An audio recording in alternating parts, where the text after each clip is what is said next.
What is going on, guys? DBG here, and I'm going to be talking about in this video 5 things that are currently in NBA 2K21 MyTEAM that cannot be in 2K22. And I mean, if these things are in 2K22, and if we see, maybe some of these things might still be in it, but there better be an alternative.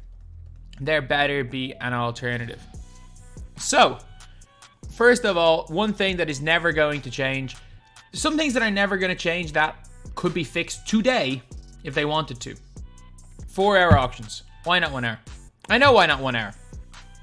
Because with 1-hour auctions, as well as if they made buyouts of over 100,000 MT, if that was the case, people would have it in their heads that, you know what, rather than buying packs, I'm going to just wait out the 1 hour. But waiting out 4 hours is quite a long time for a card. Honestly, it is a long time. I'm trying to bid it out. That's why the first of those cards goes for so much.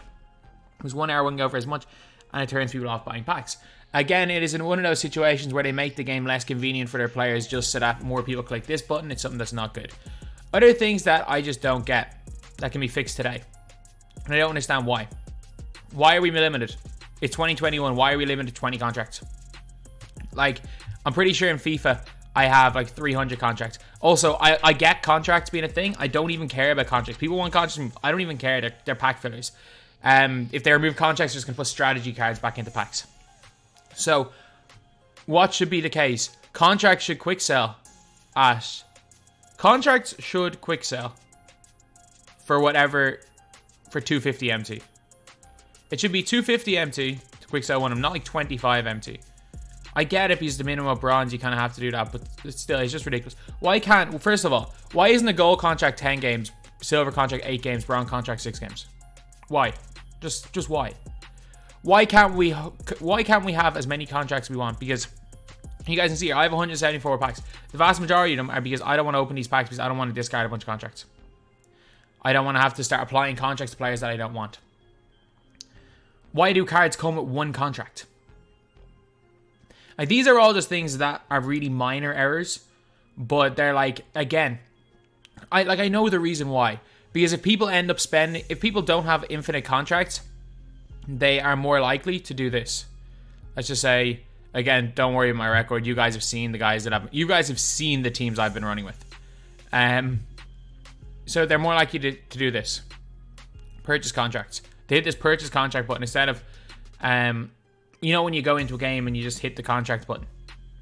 Like, that's more likely going to happen. Let's see, do I have someone out of contracts on this team? Let's just put in Buddy Hield is out of contracts. Like, people are more likely to just click into a game and without even noticing what they're doing, click in and hit this purchase contract button because they're not really bothered applying contracts. And that happens, they lose their MT, they're more likely to spend VC.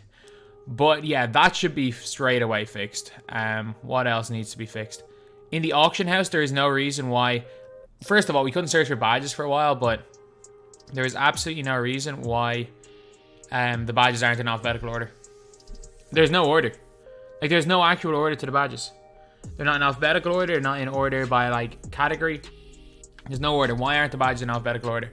And also, for the players, make sure you get the alphabetical order correct for the themes. Just straight up, why is clutch first, followed by 20? Then double take. Draft. Enshrine fan favorites. How is Pantheon? And what the hell is Pantheon doing between fan favorites and finals? Like, how is anyone meant to, if they're looking for Pantheon players, how is anyone meant to find this? Like, trial and error? Flash 6, Flash 11, Flash 8, Flash 9, Invincible. So we got F, followed by I, followed by G. I'm pretty sure G is the letter after F. And I'm pretty sure there's a H between G and I. But no. No. The alphabet, according to 2K, goes I-G-H. Like, I'm not sure. I just don't. And you could make the argument that maybe it's in a different language. But the fact is that the majority of them are correct. And then there's just random ones that aren't. Like, some of these just... Like, they're all fine here. Retro. Was there a Season of Giving? For some reason, throwback moments is between Season Rewind and Season Tip-Off. Like the word season. They both start off with season of giving, season rewind. Throwback moments in between season giving. Like, again, it just doesn't make sense. But this is a really, really minor thing. And now we're going to get on to the actual things that can't be in the game. Limited cannot be only a weekend thing. And the reward system cannot be a case where if you miss one weekend, you may as well not play it. Like, I miss weekend too. And look, this is the first time I've missed a weekend for any of these limited players. And it was just because I was busy and I realized the card's not coming out till the 15th of July. I won't care on the 15th of July. So basically, look, I didn't care. But why? You should be able to play catch-up. Like, you should be able to play catch-up. And it shouldn't... Like, I know a lot of people be saying, oh, that means just everyone will do everything on the last week. What difference does that make? If the odds of getting a ring are equal, it shouldn't make a difference splitting it between weeks. Obviously, you should never be able to get 6 in 1 week. And I assume if they let you play catch-up, they would make it error that you get 6 in 1 week. But, like, why not make limited instead of championship rings for next year? Make it a full week thing. But instead of limited rings, maybe in season 1 you put like Ruby players, and then you unlock all the Ruby players for Moses Malone, and you can get duplicates of the Ruby players, and at least you get 800 MT for discarding them if you do end up getting duplicates. So you can get like, or you can just, actually that's kind of a stupid decision, because that means you get duplicates of the same Ruby player and not get the new one. That is a dumb decision in my head, but yeah, that's pretty much it. Like, you need to be able to do some sort of catch up, and it can't only be on weekends. Like, a lot of people really enjoy the MyTEAM Limited fact that there is that there are restrictions, and I actually do enjoy the concept. I think it was better at the start of the year when they actually cared about the restrictions instead of just putting overalls, but still, it can't just be a weekend long thing, and it cannot be that if you miss 1 week, there's no point playing the game mode anymore, because that is what is happening. Triple threat, as I say, leave it perfect. And unlimited, they cannot have the same system for unlimited. For example, there has to be a reward for staying in a division, a reward for getting relegated, and a reward for getting promoted. So for example, if you go from gold tier to emerald tier and you get relegated back to gold tier, you should be allowed to get the gold tier reward again. You shouldn't only be able to get it once. So that's why you're seeing people, like, again, like, no one cares about unlimited, because the best thing you can get is a 2000 MT player and a Hall of Fame badge for winning 50 games. Then you have to go 12 in a row at the end. Like, man, winning 12 in a row should never be a requirement to get any reward. In fact, you have to do that at the end of an entire grind of 50 games is one of the most ridiculous things ever. And you can tell 2K realize no one cares about the game mode because they've given us garbage rewards for it. And even if you said put the best reward in unlimited, because I know a lot of the sweat players are going to say that, man, that makes no difference. The 0.0001% of players are going to complete MyTEAM Limited. Now, I did a season 1 for Pierce. I went 68-0 and I still hated every second of it. Like, no way is anyone doing that. There's a reason why I'm going out with troll teams. There's a reason why, like, again, my record, is it 3-6 this season? Of course it is. I'm going out here with, like, budget teams, and even with SBA, I've had such a good record over the last few seasons that I'm coming up against sweat squads. Like, my last game was against an easy squad. I'm thinking finally down into the lower bracket of SBMM when I got the win. But yeah, like, it's just, and then they brought in SBMM as well, which is just kind of completely ruined the mode. So remove SBMM first of all, and like the 12-0 system. The only real problem I had with the 12-0 system last year was that the prize system was really bad. So like, for me, it should have been a case, one, instead of resetting. So if you lost at 10-0 and most, like 90% of people reset, for me, I think they should have had I said it to them, I was like, you should have a cash out. So you should have been able to cash out. I wouldn't even mind, like, I would get rid of MyTEAM Unlimited. I think no one's been happy with it any of the years, and bring back something new. I think a weekend league type thing would be good, but like MyTEAM Unlimited in its current form, where if you go, for example, I don't even know what it is in the higher tiers, I haven't been in it in so long, but the tier where you used to have to go 11-1, the pink diamond tier, I think that might have changed. But if you go 10-2, you literally get nothing. You just get reset. If you go 11-1 in the Galaxy Opal tier, you get nothing. You literally get nothing for going 11-1. in super sweat skill-based matchmaking. You go 11-1, you get nothing. There's no reason why there shouldn't be a reward for staying in the tier, a top reward, and a reward for getting relegated. And then, if you're going to keep limited in the game, keep something like, or unlimited in the game, make it so that at least if you go 12-0, not only do you get the 12-0 card, that you get, say, 10,000, you get 10,000 MT, 5 packs, and 1 guaranteed player of whatever the highest tier is on top of the 12-0 reward. Imagine season 1, going 12-0, you get 10,000 MT, 5 packs, and 1 guaranteed random diamond player that's currently in packs. Like, that would be insane. But the problem is that 2K don't constantly update the rewards even. So, yes, you're getting cards that have come out, but you cannot get a card in any of these packs that was out after day 1 of the season. We all know as the season goes on, better cards come out. So even if they did update the rewards, they have to actually show some care into this game mode. So if MyTEAM Unlimited stays as it is, there's a reason why nobody plays this mode. There's a reason why nobody touches 5v5. Because the only mode anyone gets any enjoyment playing is Unlimited. And MyTEAM Unlimited is irrelevant because no one cares anymore. But yeah, triple trap. I mean, it's fine. Nothing to say there. So yeah, 5v5 cannot be the same. This is something that's new for this season, and it's limited time card rewards for guys that are in packs. It is an absolute joke. The whole purpose of it is to, again, depreciate people's card values to drive people in the packs. It makes it so that if you take, say, a couple of weeks off in a season, you can't play catch up, which is a horrible thing. It punishes you for saying, if you say, I want to stop playing 2K for a week and I want to play some other games, it's punishing you. Rather, it's not incentivizing people to play the game because the XP was there anyway. I think XP in general, I think the season concept is great because I think XP does incentivize people to play the game. But this specific timed XP, I get it for moments challenges. It's understandable for moments challenges. I actually kind of like it when it's specifically for moments challenges or like for some weekly challenges.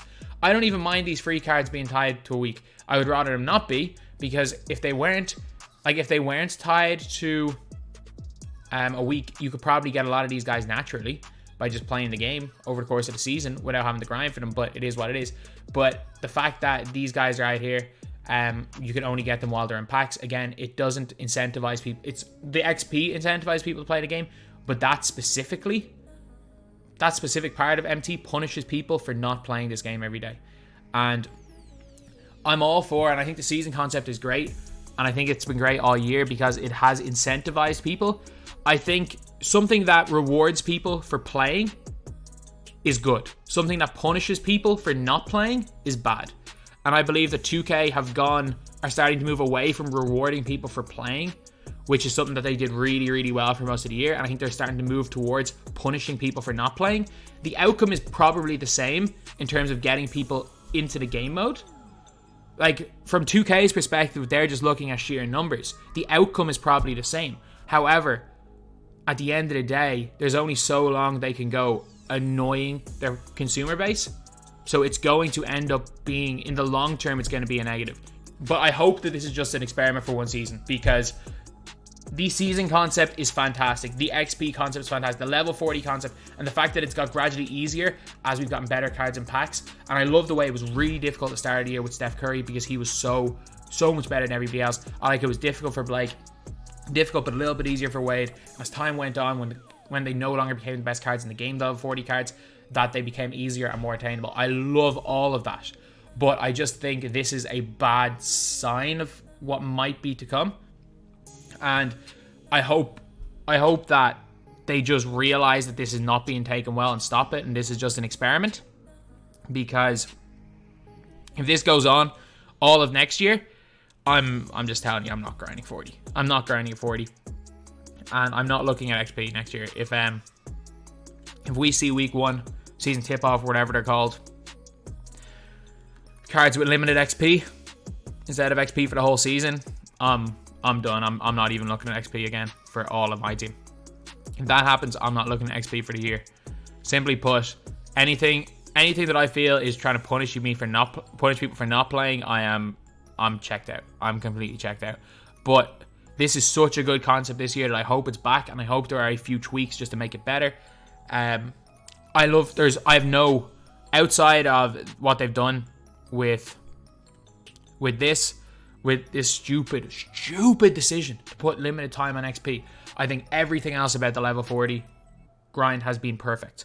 I think everything's been perfect. I think the fact that they make it a little bit easier to get XP if you're trying to play catch up at the end of the season, and they've done that for a few seasons now. Again, the fact that season by season it's gradually gotten a little bit easier as the card rewards became slightly less just broken and OP as they were at the start of the year. I like how the most broken OP cards went to people who grinded the most. So, and that you could get it without spending money, but if you spent money, it was quicker.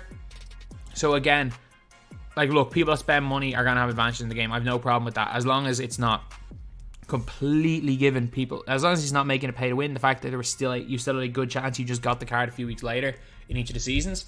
So I think up until this season it's been near perfect. But yeah, this new experiment, this new stunt can't go into next year, or can't even go into next season, because if it goes in the next season, lads, we're in for a rough time in 2K22. That's all I'm gonna say. Then there is a very, very simple one. I'm just going to throw out a team of... Can I throw a team of bronzes? Okay, I'm just going to throw out just a random team right here. Trying to just make sure I don't waste a bunch of money on contracts. Saying that, I'm probably going to waste more money here on contracts otherwise. And this is only a problem on next gen. And it's going to be a problem next year as well if they don't fix it. And I'm pretty sure I've once heard a developer in 2K say, quote, "Why would anyone need to run more than one freelance?" Back in 2K19, we had a choice of 12 freelances. So you could do this in NBA 2K19.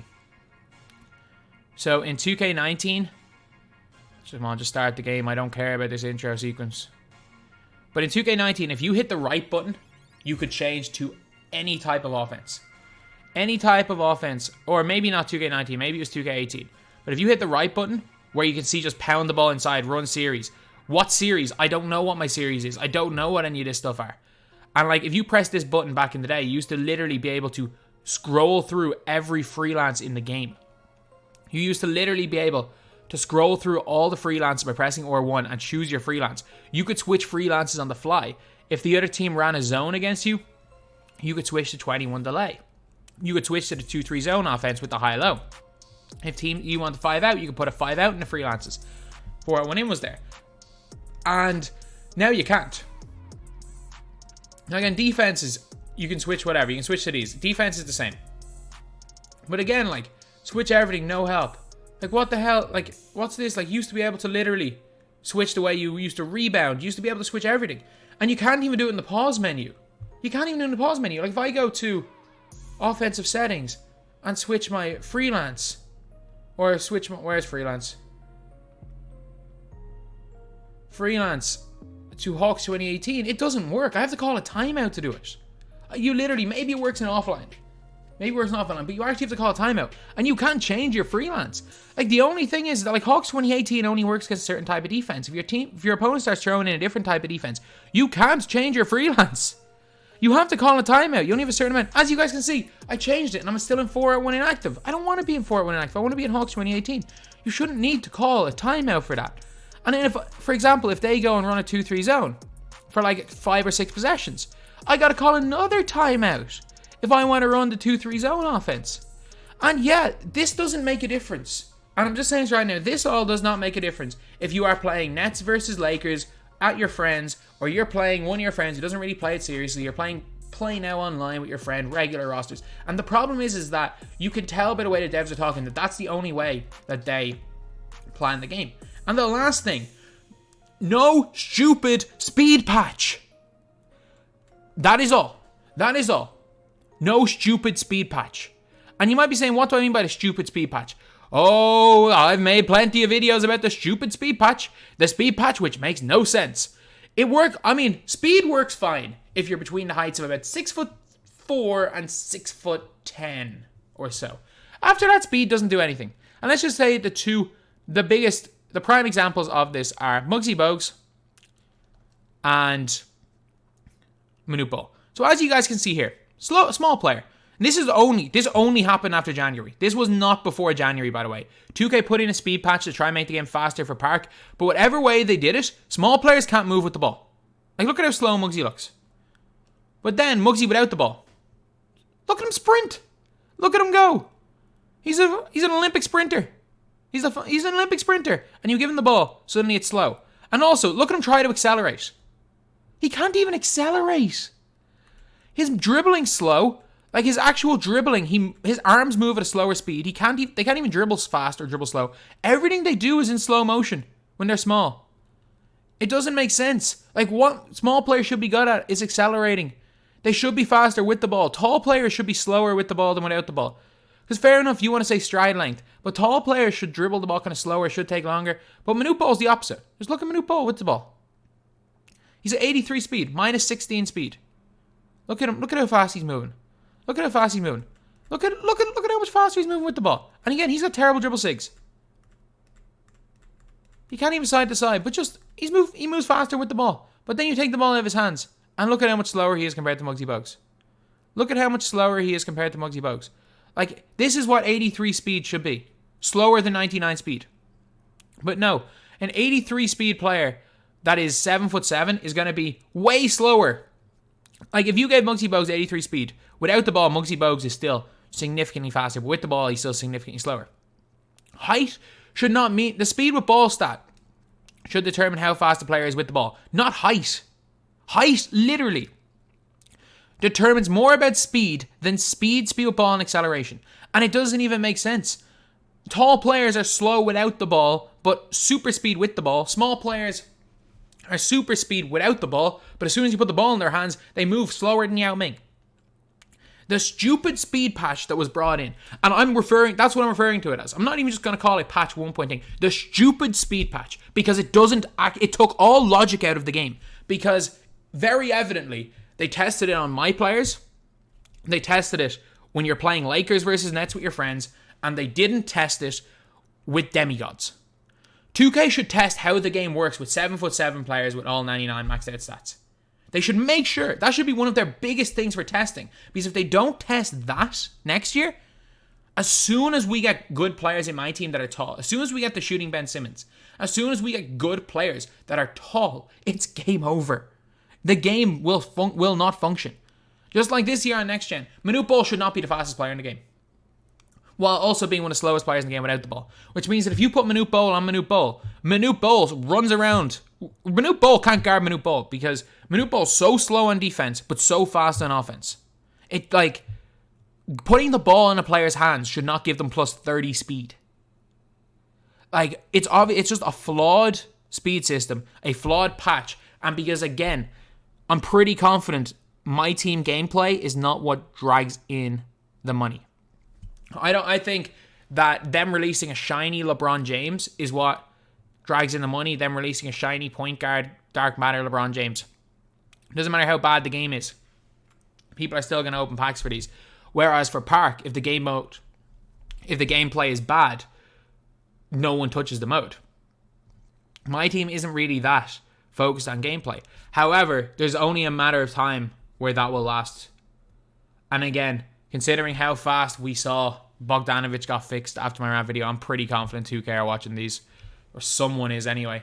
Please test the game for this mode.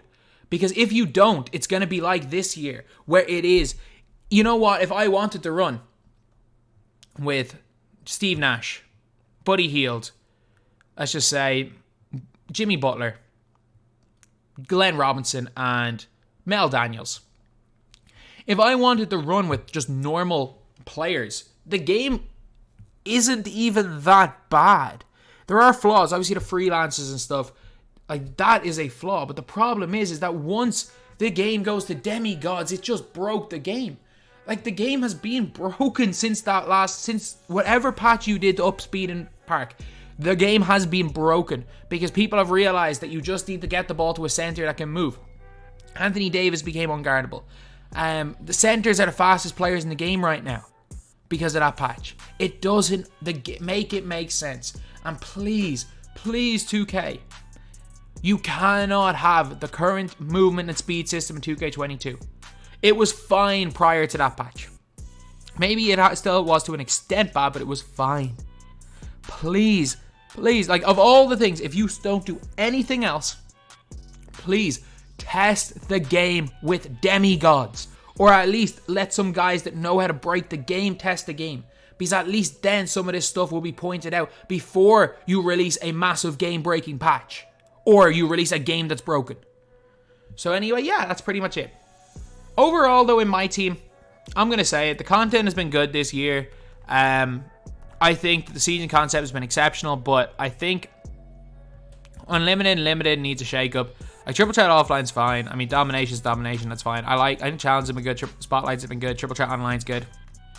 And overall, this year has been more of a positive than a negative.